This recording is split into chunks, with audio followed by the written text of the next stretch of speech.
আসসালামু আলাইকুম প্রিয় শিক্ষার্থীরা, আমি শিন সুলতানা চলে আসলাম নতুন একটি পর্ব নিয়ে। এই মুহূর্তে এই পর্বটিতে আলোচনা করব আমি মমতাদি গল্পটিতে আসা একটি বোর্ডের প্রশ্ন নিয়ে। রাজশাহী বোর্ড 2022 সালে একটি প্রশ্ন এসেছে, সেই প্রশ্নটি আমরা এখন আলোচনা করি। তো সবার আগে আমরা একটু উদ্দীপকটা পড়ে যাই। উদ্দীপকটা পড়ে যদি উদ্দীপকটা এখানে সম্পূর্ণ না, তারপর আমরা কখন আমরা আনসার করব। সবারই বাসিব ভালো, করিব না আত্মপরভেদ, মানে সবাইকে ভালোবাসবো, কারোর সঙ্গে ভেদাভেদ করব না। সংসারে গড়িব এক নতুন সমাজ, মানুষের সাথে কভু মানুষের রবে না বিচ্ছেদ। সবার সঙ্গে একটা ভালো সম্পর্ক করবে, মানুষের সাথে মানুষের কখনো বিচ্ছেদ থাকবে না।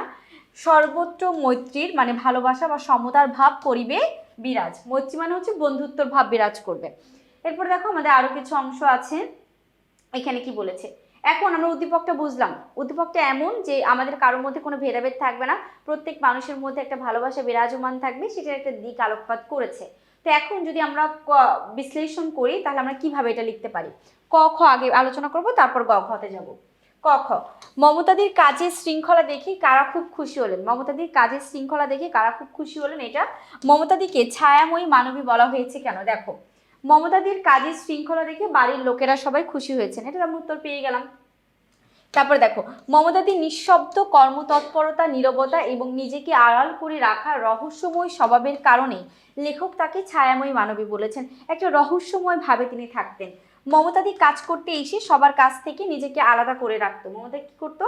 মমতাদি কাজ করতে এসে সবার কাছ থেকে নিজেকে আলাদা করে রাখতো, প্রয়োজন ছাড়া কারোর সঙ্গে তেমন কথা বলতো না, নিজের খেয়ালে সব কাজ করে যেত। ছায়া যেমন মানুষের সাথে থেকেও অস্পর্শ এবং নিঃশব্দ, মমতাদিও তেমনি পরিবারের সবার মাঝে থেকেও তার মনের গভীর দুঃখ রহস্যকে ধরাছোঁয়ার বাইরে রাখতেন। তার এই নির্বিকার ভঙ্গি এবং রহস্যময় চারিত্রিক বৈশিষ্ট্যকে ফুটিয়ে তুলতে লেখক তাকে ছায়াময়ী মানবী হিসেবে অভিহিত করেছেন। তো আমরা আশা করি বুঝতে পেরেছি কেন লেখক তাকে ছায়াময়ী মানবী বলেছেন, এইসব কারণে তাকে ছায়াময়ী মানবী বলেছেন। এবার আমরা আলোচনা করব গ এবং ঘ নম্বর প্রশ্ন। গ এবং ঘ নম্বর প্রশ্ন কি বলেছে দেখো। গ এবং ঘ, উদ্দীপকের সাথে মমতাদি গল্পের যে সাদৃশ্য খুঁজে পাওয়া যায় তা নিরূপণ করো। উদ্দীপকের সঙ্গে মমতাদি গল্পের যে সাদৃশ্য আছে, সেটা কোন সাদৃশ্যের মধ্যে খুঁজে পাওয়া গেছে একটু দেখি আমরা গ নাম্বারটা। তারপর ঘ আমরা আলোচনা করব। দেখো, উদ্দীপকের সঙ্গে এই যে এখানে আছে, উদ্দীপকের সঙ্গে মমতাদি গল্পের কাজের লোকের প্রতি মানবিক আচরণ ও সাম্য প্রতিষ্ঠার দিক থেকে সাদৃশ্য খুঁজে পাওয়া যায়। মমতাদি গল্পে দেখা যায় মমতাদি আর্থিক সংকটের কারণে অন্যের বাড়িতে কাজ করতে বাধ্য হয়। তার গৃহকর্ত্রী তাকে তুচ্ছ তাচ্ছিল্য না করে পরিবারের একজন সদস্যের মতো স্নেহ ও সম্মান দিয়ে গ্রহণ করে। গৃহকর্ত্রীর এই মানবিক আচরণে মুগ্ধ হয়ে মমতাদি অত্যন্ত আন্তরিকতা ও যত্নের সঙ্গে ঘরের কাজ সম্পূর্ণ করে। কি করে? খুব আন্তরিকতা এবং যত্নের সঙ্গে ঘরের কাজ সম্পূর্ণ করে। তো আমরা এটা বুঝলাম। এবার দেখো কি বলেছে,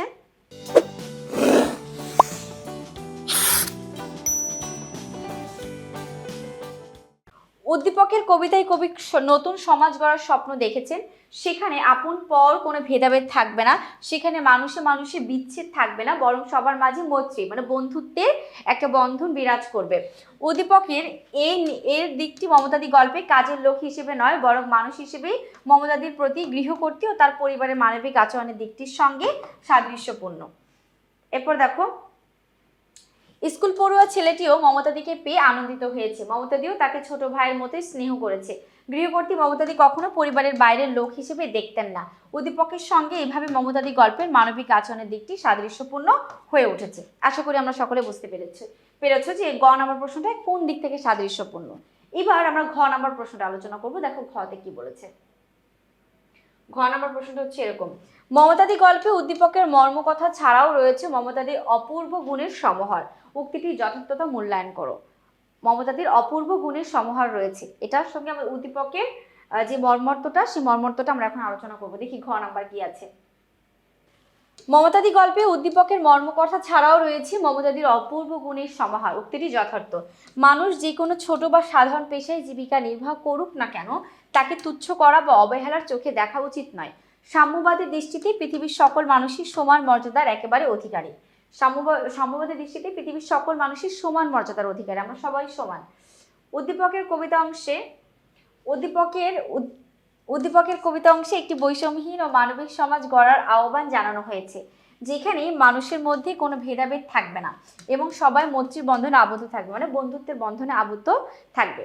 মমতাদি গল্প এই মানবিকতার প্রতিফলন দেখা যায় যখন লেখক ও তার পরিবার মমতাদিকে তুচ্ছ না করে ঘরের একজন সদস্যের মতো মর্যাদা প্রদান করেন।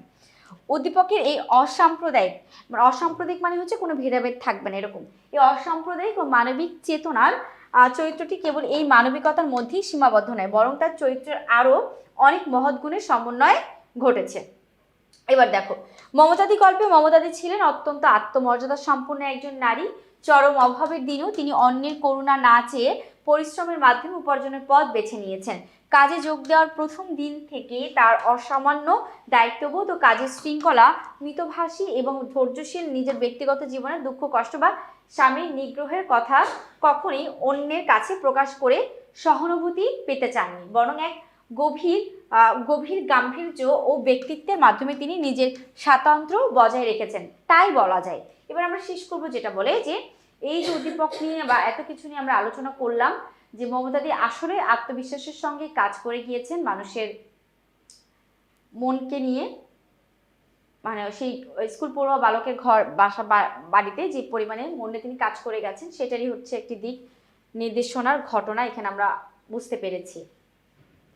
তো উদ্দীপকটি মমতাদি গল্পের কেবল মানবিক সাম্যের দিকটিকে তুলে ধরেছেন, কিন্তু গল্পের মূল ভিত্তি মমতাদির জীবন সংগ্রাম, তার অটল বা আত্মসম্মান, কর্তব্যপরায়ণতা। প্রশ্নোক্ত মন্তব্যটি সম্পূর্ণ যুক্তিযুক্ত, কারণ মমতাদির চরিত্রে উদ্দীপকের চেয়েও আরও ব্যাপক ও গভীর গুণাবলীর সমাবেশ ঘটেছে। তো এই ছিল আমাদের এই 22 সালে রাজশাহী বোর্ডে আসা একটি সৃজনশীল প্রশ্নের আলোচনা। আশা করি তোমরা সকলে বুঝতে পেরেছো। তো আজকে এই পর্যন্ত, পরবর্তী পর্ব নিয়ে খুব দ্রুতই হাজির হব। সে পর্যন্ত সকলে ভালো থেকো, সুস্থ থেকো। আল্লাহ হাফিজ, আসসালামু আলাইকুম।